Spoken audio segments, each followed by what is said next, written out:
ಈ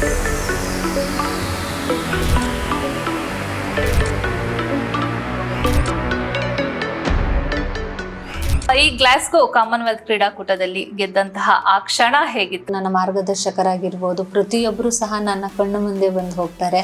ಅದ ಆಯ್ಕೆ ಪ್ರಕ್ರಿಯೆ ಹೇಗಿತ್ತು? ಹೇಗೆ ಸೆಲೆಕ್ಟ್ ಆದ್ರೆ ನೀವು ಮೊದಲಿಗೆ?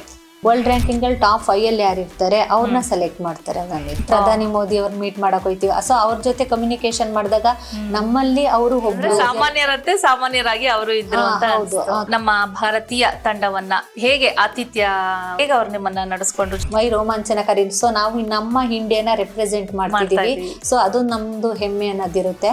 ಇನ್ನು ಈ ಕಂಚುಗಾರ ಕೊಪ್ಪಲು ಒಂದು ಪುಟ್ಟ ಗ್ರಾಮದಿಂದ ಗ್ಲಾಸ್ಗೋವರೆಗೂ ಫಸ್ಟ್ ನಾನು ಗೆಸ್ಟ್ ಫ್ಯಾಕಲ್ಟಿಯಾಗಿ ಹಳ್ಳಿಲೇ ಶುರು ಮಾಡುದು. ಈ ಕ್ರೀಡಾ ಕ್ಷೇತ್ರಕ್ಕೆ ಬರ್ಬೇಕು ಅಂತ ನಿಮ್ಗೆ ಯಾಕೆ ಅನ್ನಿಸ್ತು? ಒಂದು ಆಪರ್ಚುನಿಟಿ ಸಿಕ್ಕಿದಾಗ ಏನಕ್ಕೆ ಅದನ್ನ ನಾವು ಬಳಸ್ಕೋಬಾರ್ದು? ಕ್ರೀಡಾಳುಗಳನ್ನ, ಅವರ ಪದಕವನ್ನ ನೋಡಿರ್ತೀವಿ, ಇವತ್ತು ನಾವೇ ನೈಜವಾಗಿ ಅದನ್ನ ಮುಟ್ಟಿ ನೋಡುವಾಗ ನಿಜಕ್ಕೂ ನಮ್ಮಲ್ಲೂ ಒಂದು ರೋಮಾಂಚನ ಆಗ್ತಾ ಇದೆ.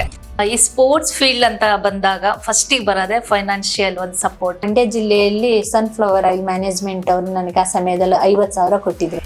ಈಗ 2028ಗೆ USA ನಲ್ಲಿ ಒಲಿಂಪಿಕ್ ಇದೆ ಮ್ಯಾಮ್. ಅದರಲ್ಲಿ ನಾನು ಗೋಲ್ಡ್ ಮೆಡಲ್ ಅಚೀವ್ಮೆಂಟ್ ಮಾಡಿ ನಮ್ಮ ದೇಶಕ್ಕೆ ಒಂದು ಕೀರ್ತಿ, ನಮ್ಮ ರಾಜ್ಯಕ್ಕೆ ಆಗಿರ್ಲಿ, ಕಂಚುಗಾರ ಕೊಪ್ಪಳಕ್ಕೂ ಒಂದು ಹೆಮ್ಮೆ ತರಬೇಕು ಅಂತ ಅನ್ಕೊಂಡಿದ್ದೀನಿ. ಹೌದು.